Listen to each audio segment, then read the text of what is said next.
Welcome to the Health Fix podcast, where health junkies get their weekly fix of tips, tools, and techniques to have limitless energy, sharp minds, and fit physiques for life.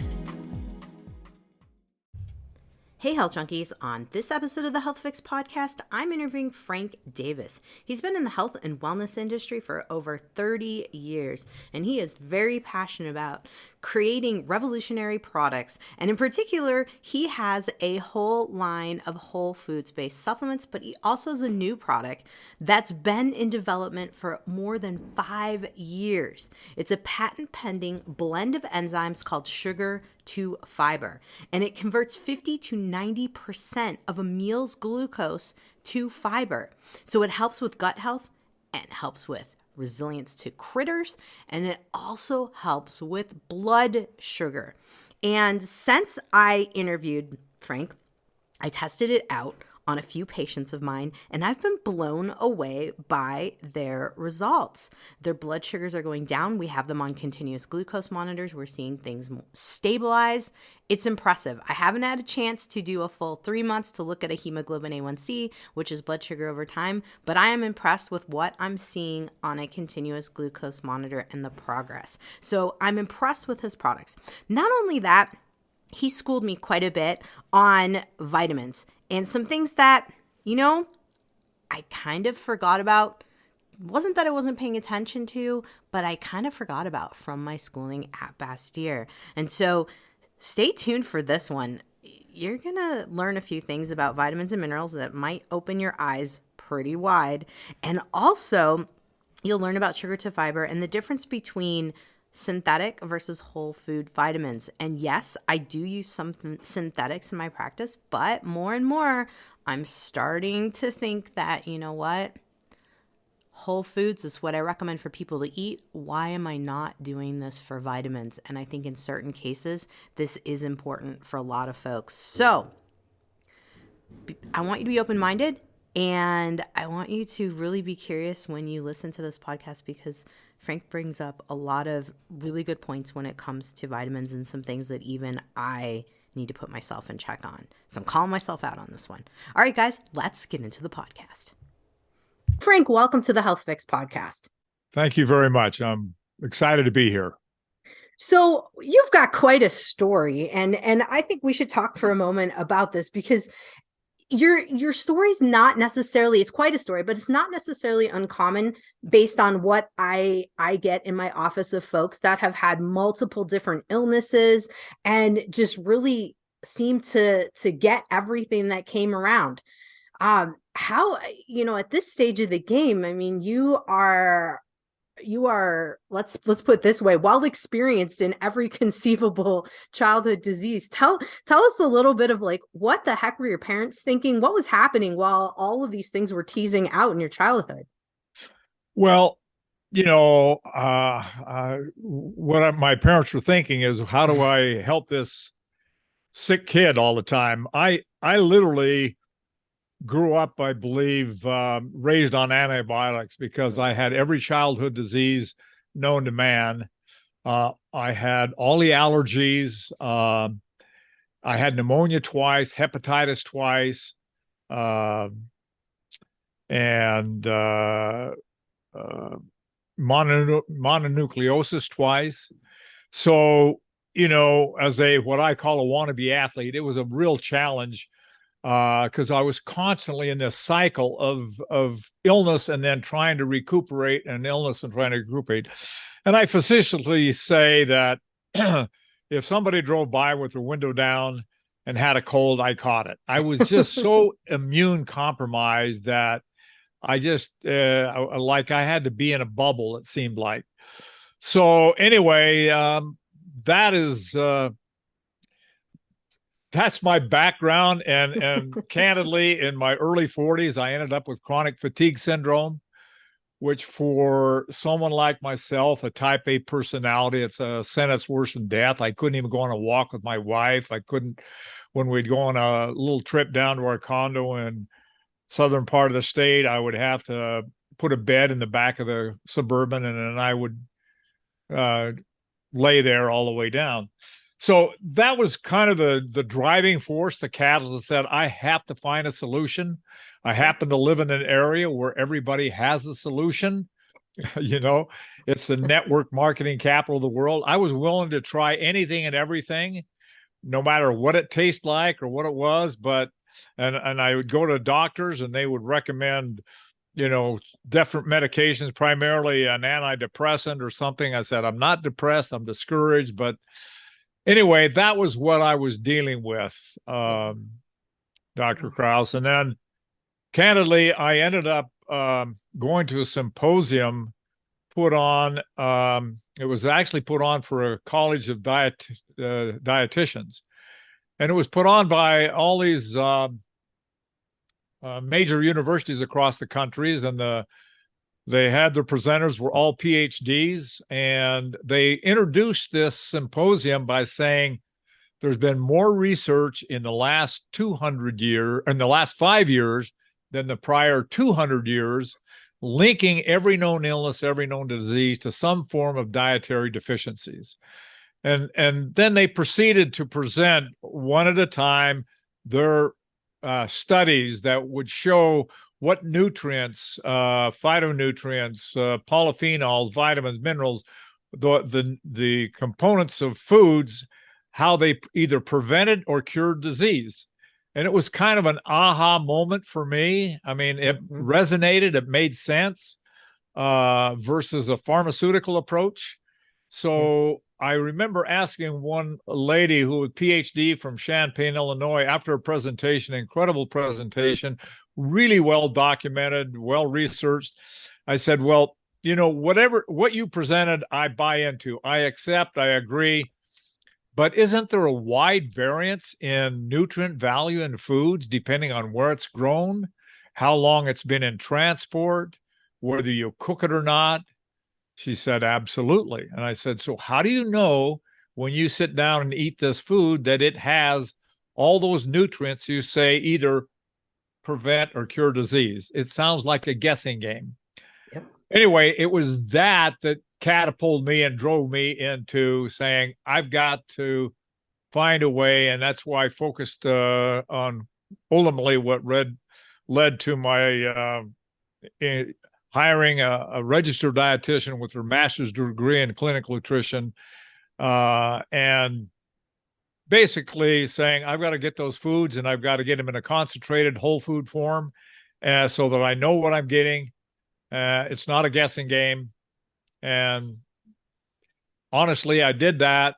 And when I was started on that regimen, within less than a month, I was out of my chronic fatigue. And I'm healthier at 76 than I was at 46. And I attribute that to what I put in my body. That is a testament to that exact statement. I mean, I want people to be healthier in their, 40s and beyond than they were in their 20s. That's my MO here. And hearing you say that at 76, that is awesome. And, what you experience, and this is something that, as a doc, we talk about it in naturopathic medicine school, that, food is medicine, but yet how much of the medicine from the food are we getting, kind of like what you mentioned. And also the concept of, are we even digesting the food properly that we need? And so we've got a couple debates here that I want to kind of break down. The first one ends up going back to, like you said, we don't get the nutrients from the food that we eat like we want to. And I can see that when I run metabolic testing, things of that nature, SpectraCell micronutrient testing.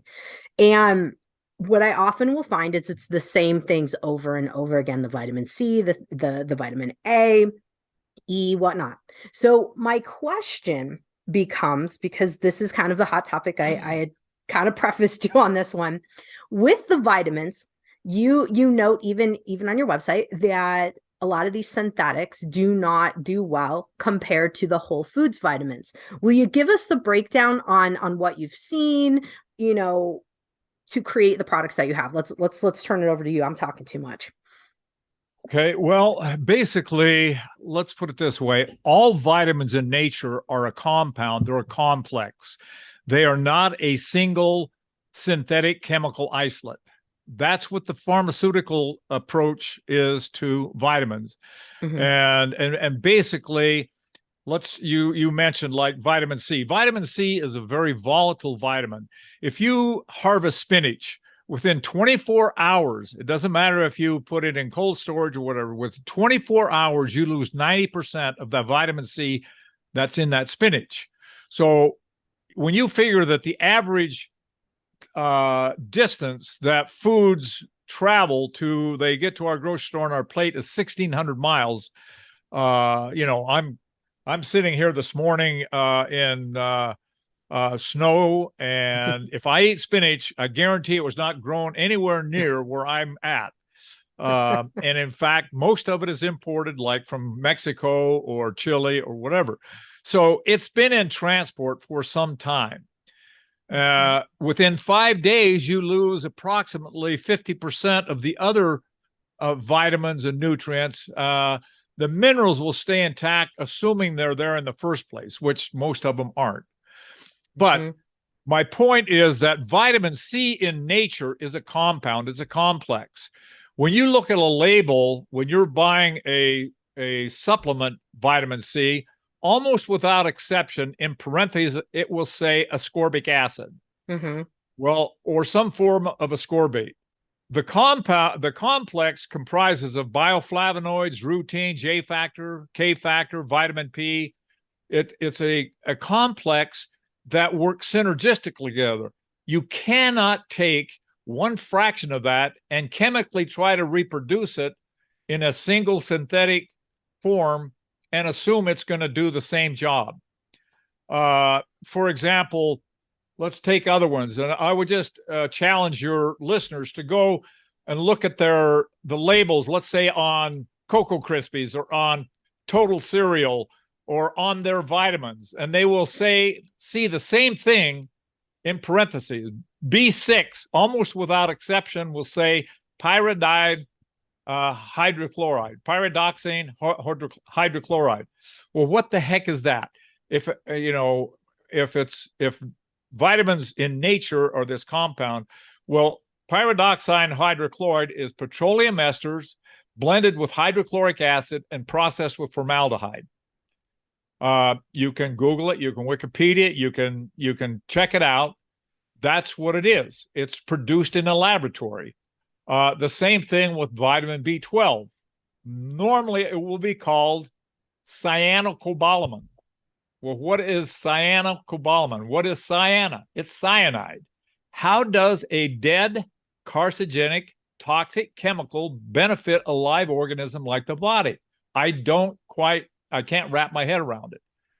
Whereas in nature, in foods, this complex, all these nutrients, these work synergistically together in this complex to provide, all these antioxidant free scavenging benefits that the body needs. In a chemical isolate form, I can show you university studies that not only does it not perform as well, it's actually detrimental. Whereas in a whole food form, your body knows how to use it, and it provides all the benefit that the body needs for the skin, for the immune system, for everything. So, believe me, I'm a whole food believer in whole food nutrition, not supplementing with chemical synthetic isolates. Okay. Yeah, I think a lot of people, the cyanocobalamin definitely makes sense. A lot of people are probably going to be like, Frank, well, what about methylcobalamin? What's that? Well, it's a different form, and it's actually what would be called when your body takes the vitamin B in the B12. It is a methylcobalamin form. However, again, one comes in a food complex, the other comes as an isolate.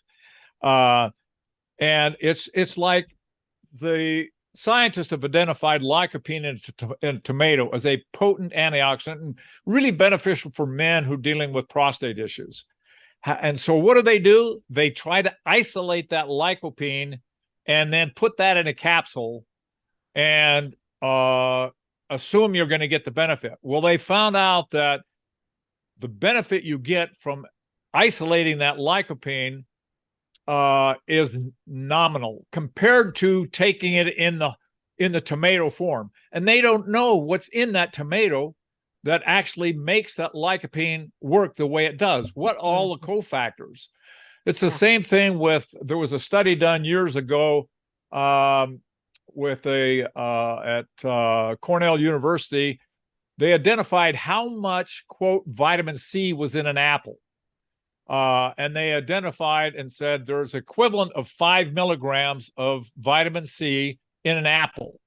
But when they did a study on the effects of that apple after a person ingested it, they were able to measure the effect of 1,500 milligrams of vitamin C in terms of its antioxidant effect.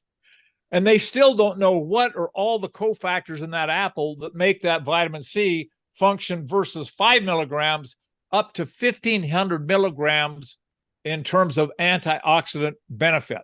So in a whole food form, you don't need as much. Even the pharmaceutical industry, if you're taking vitamin E, they will say D-L-alpha tocopherol is a synthetic form and D-alpha tocopherol is a natural form. And so they will recommend twice as much of the DL versus the D because they say the D is more efficient. Well, again, in nature, vitamin E comprises of 4 tocopherols and 4 tocoquinols. You can't take 1/8 of it. I don't care whether it's a synthetic start or from a sunflower oil or something natural, and still synthesize it and assume you're going to get the same benefit as as the whole food form of it. I use the analogy. It's like a football team and saying all I need is the center. I don't need anybody else. They're not going to make very much progress. You can't take a fraction of it and assume it's going to do the job of the complex the way it was designed in nature.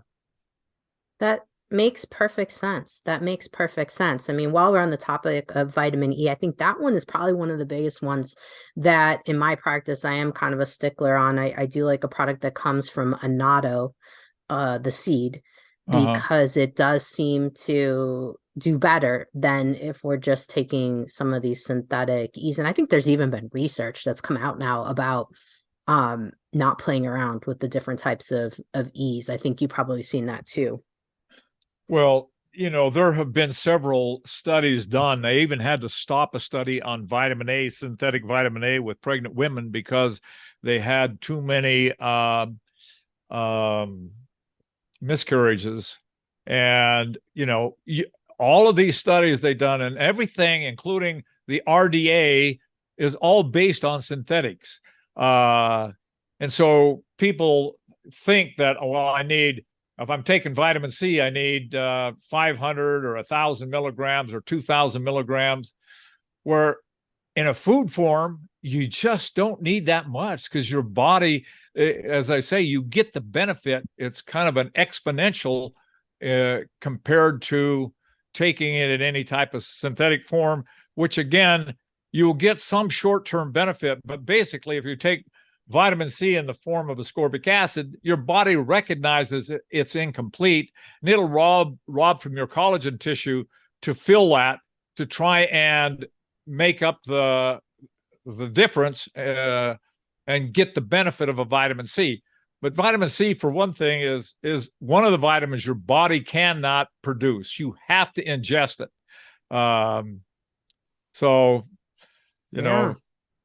Anyway. No, it's definitely one of those ones that you've got to get it from an exogenous source, which leads me to and folks, we're going to jump through a couple of different things that Frank has through his company, OptividaHealth.com, right? Am I saying that right? Optivida? Is that how you guys say it? Optivida Health basically stands for optimal life. Mm-hmm. Mm-hmm. Well, Spanish in there or Latin, I guess Yeah. you could twist it there. Now, Yeah. of course, we'll get to the enzymes here in a second because that is a hot topic. But I do want to note that if you guys are curious, he does have the complete essentials and you have the basic nutrients as well. Will you speak just a couple of minutes there, Frank, on the difference between the complete and the basic nutrients that you have? Sure. As the name implied, Complete Essentials was designed to have literally everything the body needs uh, for optimal health and function. So all the whole food vitamins, 100% RDA of vitamins from all from whole foods, proprietary process where we can extract those vital nutrients in a concentrated form. Uh, Literally, we have a pound of broccoli in every serving in terms of the amount of sulforaphane that's in that product. Uh, 8 detoxifying greens, 21 vitamins and minerals, antioxidants, probiotics, digestive enzymes, essential fatty acids, all plant-based. Everything we test it before, we test it afterward. There's no guessing game going to the grocery store and saying, I just bought a carrot. I wonder if there's really any vitamin A left in that carrot. We test it, we know it, and it's all derived from all whole foods. The basic essentials has about half as much in terms of ingredients, and it covers every basic. If somebody was looking for just a vitamin, mineral, antioxidant supplement, all from whole foods, the basic covers it. The whole food is a little more pricey because it has over 100 ingredients. We vet every ingredient, where it comes from, how it's processed. We test it all pre and post production. So it's basically my insurance policy that I'm giving my body every single day everything it needs from a nutrient standpoint to function the way it was designed to function. Very cool. Very cool. I like that you're testing before and after production, but also sounds like when you get products. And are you using farms all in the US, or where do you guys source your ingredients for the multivitamins? Is it the US? Yes. Okay. There are some ingredients that will come from the tropical areas. If we have organic acerola cherry or some other, exotic fruits, etc. But basically, everything is sourced in the U.S. Not a dig on China, but we do not source anything from China. We're very particular of where it comes from and all the certifications behind it. So Okay. Okay. I'm betting you're one of those folks that you probably have like a piece of like if we think of it, an MDS sheet. And for those of you guys who are listening to this, that would be the chemical version of things, but it's a sheet that says where everything comes from and you're tracking all of that. If yes. yeah. Yeah. So yeah, we are very much into traceability and transparency in terms of the ingredients and where they come from, etc., so that from basically we trace it from farm to fork. Nice. I like that. I like that. So speaking, let's transition to a next topic, because you and I were speaking before we jumped on about enzymes. And of course, we've got the sugar to fiber glucose supplement we're going to talk about here in a second. But before that, I want to kind of get into enzymes a little bit, because with let's put it this way, with the society as it is, with stress as it is, we eat fast, we don't take as good of care of our guts as we could. And in the terms of the whole food supplements, because of the theory on it of them being more absorbable, would you say that they also have those natural enzymes in there to help you to not only absorb but digest the food that those natural whole foods in the supplements better? I'm just kind of, I'm saying a lot of words. I'm going to let you kind of talk. No question about it, Dr. Krause. In the blend of our complete essentials as well as basic essentials, we have all the plant-based enzymes that break those foods down. It's not what you eat, it's what you absorb that makes the difference. Yeah. And candidly, our diet today, especially the American diet, comprises, I would say, of 90% either processed or cooked foods. Mhm. Every food in nature has enzyme, the type of enzyme in the amount that is necessary to break that down for your body to absorb it and utilize it. When you heat any food up to 180 degrees, you kill those enzymes. When you process it, they're dead. So, we're born, we have kind of like a capacity that we're born with to produce enzymes. Every function in your body, from blinking to thinking, requires enzymatic action, requires enzyme. And so it was not designed to also break all the foods down, because the foods had the enzymes in them. You had, if it's meat, it has protease to break down the protein, or amylase to break down the carbohydrates, lipase to break down the fats. So those they're all in all raw foods. So what happens is, because we're eating such a high amount of processed and cooked foods, it's forcing our body to draw from those metabolic enzymes that were designed for other functions, in our brain, our immune system, all the things that our body needs it for, and kind of diverts those over to be focusing on breaking those foods down. And what it does, is as we age, our ability to produce those enzymes and replace the enzyme in the food is dramatically diminished. And that's why we have so many digestive problems, whether it be acid reflux or GERD or irritable bowel syndrome, or just, gas or bloating, or, you name it.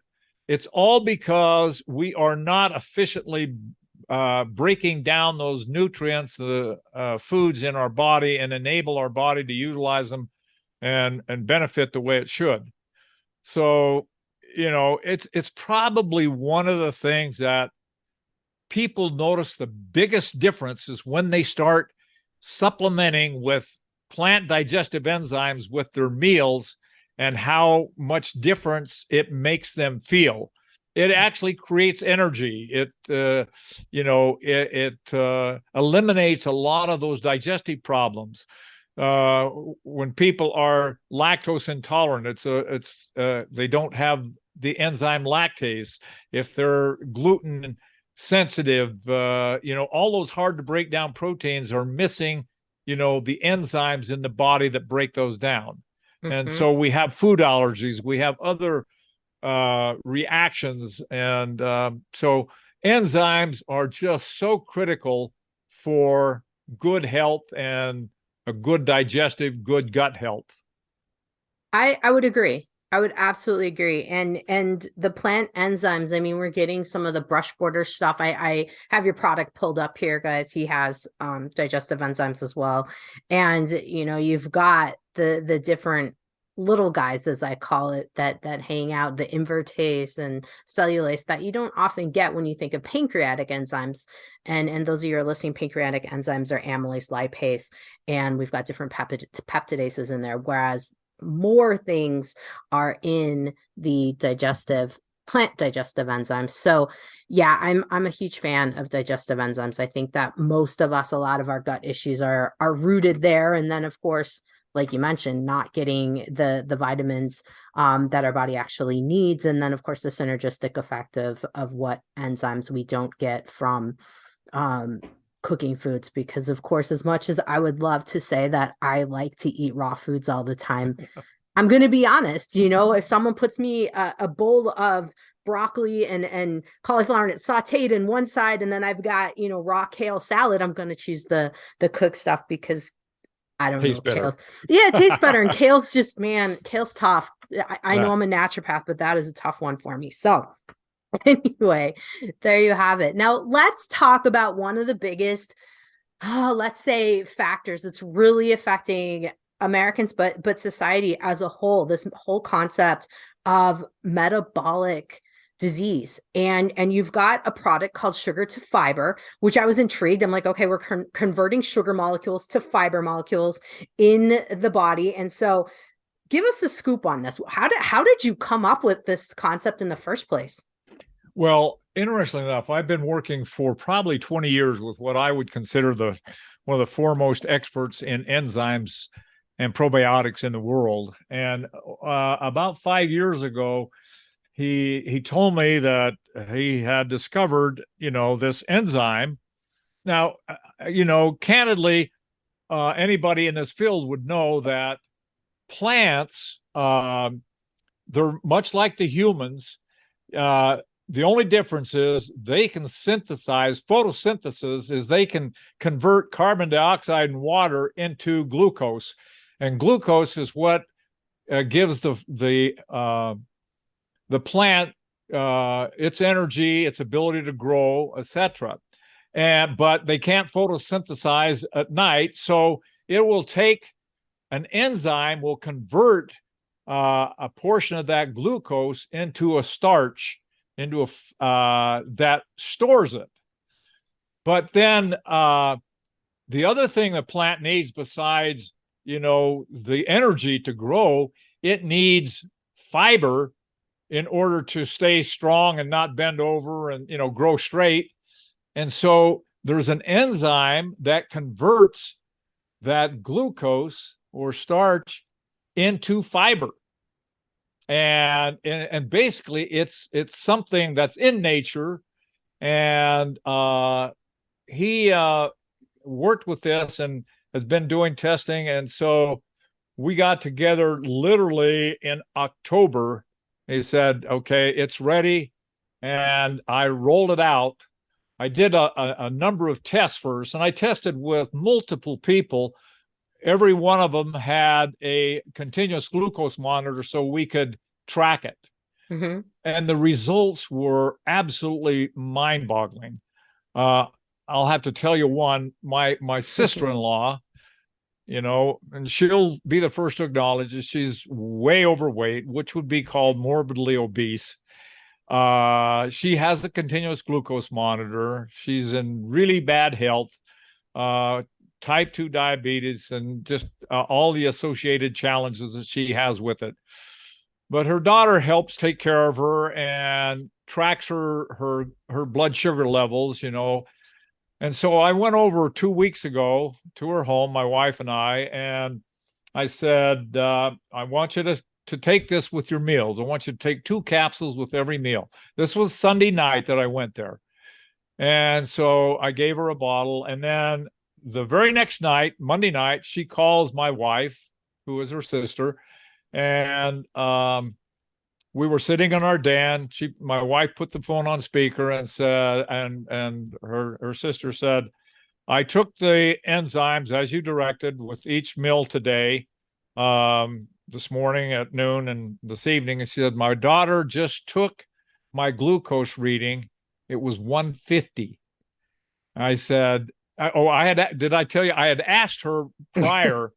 I said, what is your average glucose reading? That's on Sunday night. I said, just what is your average? 270. Ooh. 270.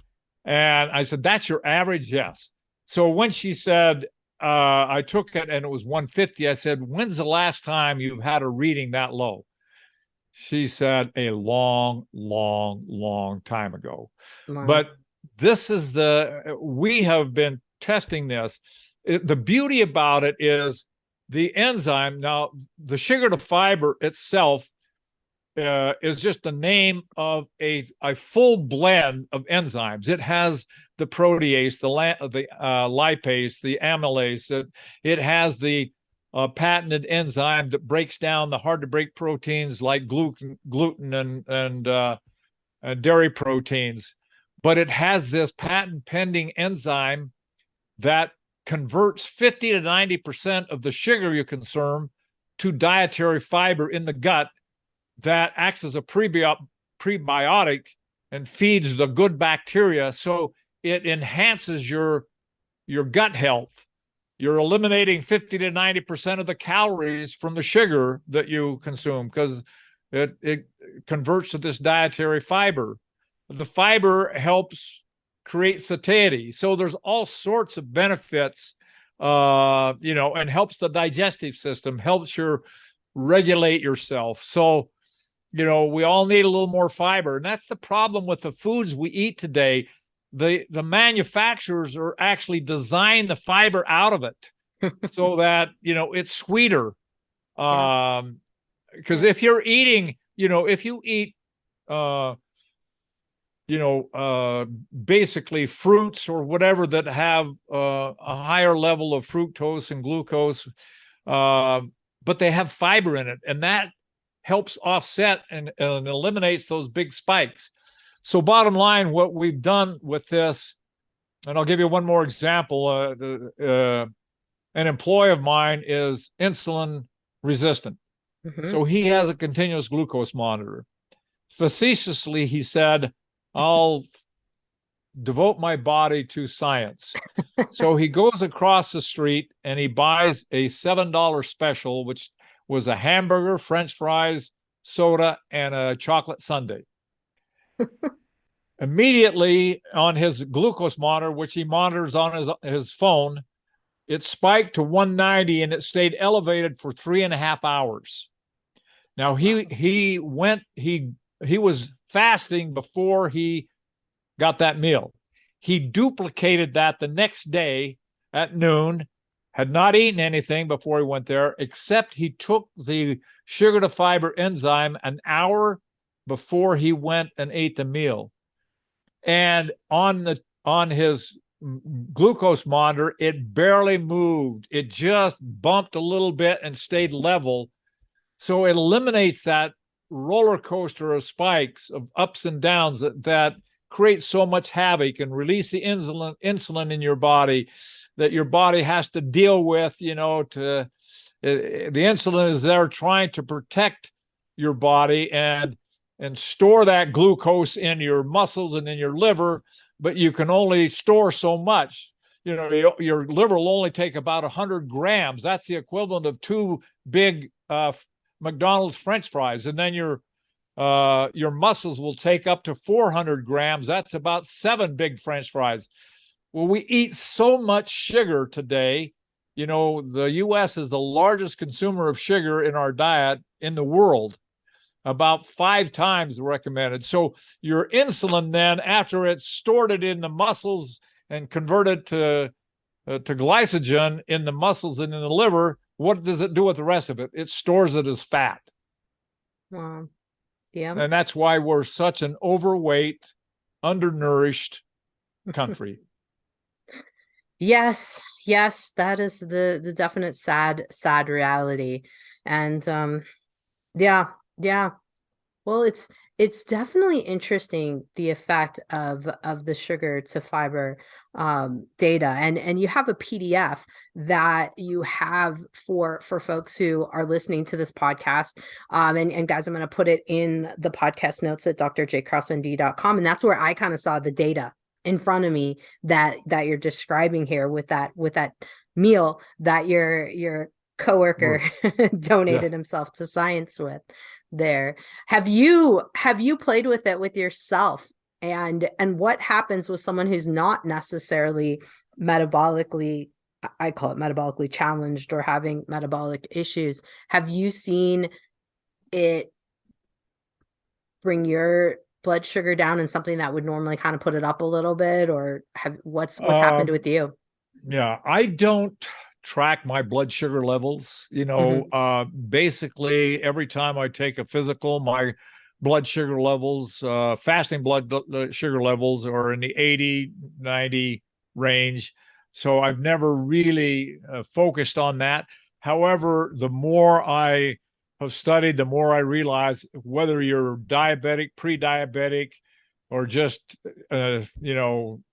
90% of all people have these fluctuating curves of their glucose levels, and it still does its damage. So the goal that you want to do is obviously level that curve out, keep it as flat as can be. That is what it's doing. Now, I take the sugar to fiber digestive enzyme blend because it's the total blend. Anytime I'm eating any cooked or processed foods, I take it usually a half hour before I eat. I don't take it in the morning because I take my Complete Essentials, which has all the enzymes in it, and it's basically raw foods, if you want to call it that. And then I blend that with frozen organic berries and a banana, and I make a shake out of it. But then if I have a sandwich or something like that for lunch, I always take those enzymes because it's the blend. Uh, when you say I play with it, yes, I facetiously, when I had a family party, and my son and daughter-in-law brought a nice dessert, and I said I need a little bit more fiber, and I would cut a piece of that and say I've already taken my sugar to fiber, it's converting it to fiber, so I'm facetiously saying I'm putting fiber. I wouldn't necessarily suggest that's the best way to get your fiber all the time, but uh but in terms of uh what I personally have noticed, um I have to I have to struggle a little more to maintain my weight. Yeah. I I've noticed I'm starting to maybe lose a pound or two, and I don't want to lose weight. I want to gain a little bit. Mm-hmm. So, but I think it normally keeps it normal. But I think that when you're converting a certain percentage of that what you consume into dietary fiber, and you're eliminating those calories, you might have to eat a little more if you want to maintain the weight. Sure, sure. That makes sense. That makes sense. I mean, I think about it this way, we have we have the metformin, right? So the medication Right. that folks would take, which I've never really seen anybody that tolerated metformin well and was like, oh yeah, I love this stuff. And then there's berberines and things of that nature, which also have quite a few side effects. And so looking at this as an alternative for folks to kind of, something that they can do to help their body process sugars better. I'm almost thinking like combining it with something like the black seed oils and some of the other metabolic boosters that we have as being kind of the way to help folks with their blood sugar all the time. And yeah, like you said, for you, maybe not the best thing to be pounding it all the time, wanting to get some weight on. But for us ladies, let's put it this way, most of us are trying to keep our weight in check the other way and not keep going up. And I'm thinking, this could be a very good addition for metabolism that doesn't come with side effects because it's enzymes. They're breaking stuff down. I mean, I know that I can't say 100%, but it seems like something that would be even something to consider if you're going out to eat. That's how I was thinking. I was like, well, I'd probably definitely take this if I went out to eat. Absolutely. People ask me who should take this, and I Mm-hmm. say anybody that eats and breathes, because we're deficient in those enzymes. This is a very potent blend of plant digestive enzymes to help your body break down any food that you're eating into the nutrients that it can absorb. Um, and you'll notice a difference. Then the icing on the cake, so to speak, is just this patent pending enzyme that's part of it that converts sugar to fiber in the gut, and it has all sorts of benefits to it with zero downside. That's the beauty about it. It is, as you Yeah. say, it's a live enzyme. It's not something you can create in a laboratory. Um, and it's what your body desperately needs. It needs that support, because if you don't give it that, it is drawing from your metabolic enzymes to keep to break that food down. I use the example, Dr. Krause, of a Thanksgiving dinner. We sit down, we have our mashed potatoes, our gravy, our salad, Jello salad, our nice rolls, the stuffing, the turkey. Then we top it off with a pumpkin pie or banana cream pie. We have just consumed all this energy all the glucose, all of the that gives our body energy, all the calories that, you would think we would be bouncing off the walls. But what does everybody want to do? Take a nap. Sleep. And why? It's because none of that food had enzymes in it. And so your body is drawing it from the cells, from the brain, from wherever it needs it to break all that food down, and it saps your energy. It makes you tired. You get brain fog. It's whereas by definition, all that food should create energy that you'd want to run off. Yeah. Yeah, we should all be running like marathons or playing football in our Yeah. backyard right after this instead of napping. So I have a question for you. Now, with the sugar to fiber, would you pair it with the plant enzymes, or does it work effectively on its own since there is some overlap of ingredients? No, it's a standalone. It has Okay. all the plant digestive enzymes that you need to break down the food, Okay. inclusive of the sugar to fiber enzyme. That's a patent pending enzyme. But yes, it has a total blend, inclusive of the enzyme that breaks down the hard to break down proteins like gluten and like dairy proteins. So you don't need additional enzymes other than that blend when you're eating your meals. Okay. And the same would go, what about for stomach acid, like a betaine hydrochloric? Would that destroy this enzyme, or would you not need that with this particular formula since I see proteases in there? Without getting into details of how it works, etc., it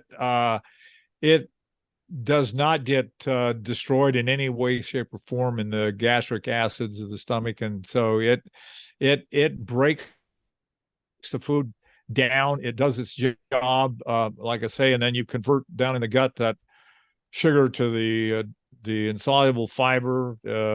Helps your gut microbiome function the way it should do and provide additional support to your digestive system as well as your immune system. Okay. Okay. And now I've got one probably strange question because I know I'm going to get it because I'm working with a lot of perimenopausal and menopausal ladies who like their wine.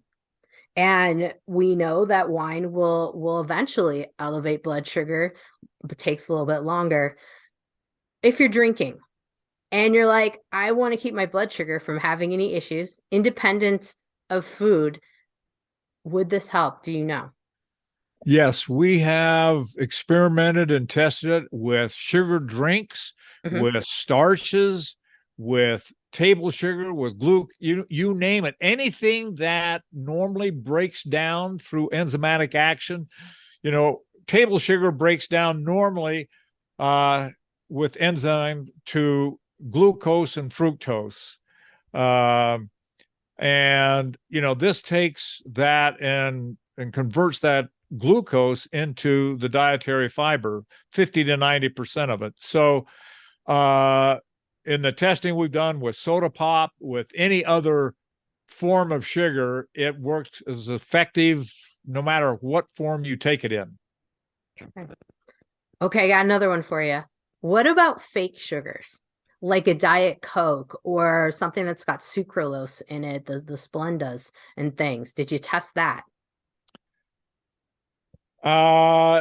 No, Okay. as of yet, not, but I'm doing some university testing right now. We are doing some lab testing in every type of thing, but generally speaking, I would say you would be a lot better off taking sugar in a food form than in a synthetic form because it has, these other synthetic sugars or, have their own set of problems associated with them.